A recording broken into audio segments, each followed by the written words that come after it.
Hi everyone, it's Friday morning, which means it's time for fan questions, which we enjoy doing on a Friday, don't we?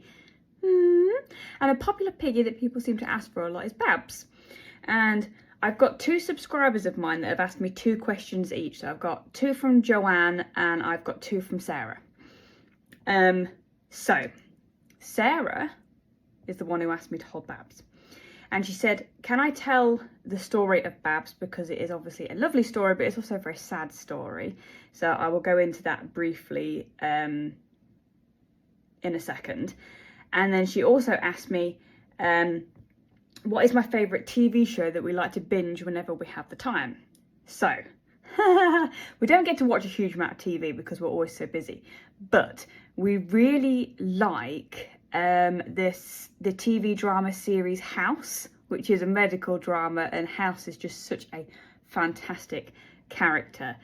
We like those kind of series. I also liked Money Heist on Netflix as well. That was really good. The Good Doctor, that's another one we've watched together, which was good. Please don't pee on me. Why have I got the feeling you're going to pee on me? Don't pee on me. Yeah, we don't get to watch a huge amount of TV, so yeah, kind of limited on that one, but we do enjoy those series, and I've watched them through a few times because that's just how my brain works. And the story of Babs is that she is a guinea pig that I purchased because I had a subscriber, this was a few years ago, called Barbara, who was a lovely, lovely woman. Got on really well with her, and she helped me through some very, very difficult times in my life, and I loved her to pieces. Unfortunately, she was diagnosed with cancer and didn't live very long after the diagnosis came about. And just before she got really, really poorly, and about a month, maybe even less than that, before she passed away, I got Babs because I wanted to have a guinea pig in the herd called Barbara, but Babs for short, to honour Barbara.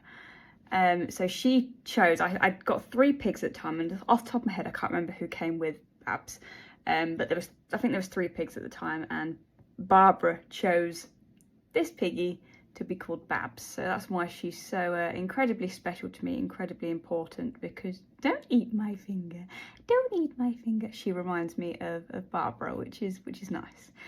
And my questions from Joanne are quite hang on, I'm trying to look for, yeah, quite emotional ones, I suppose.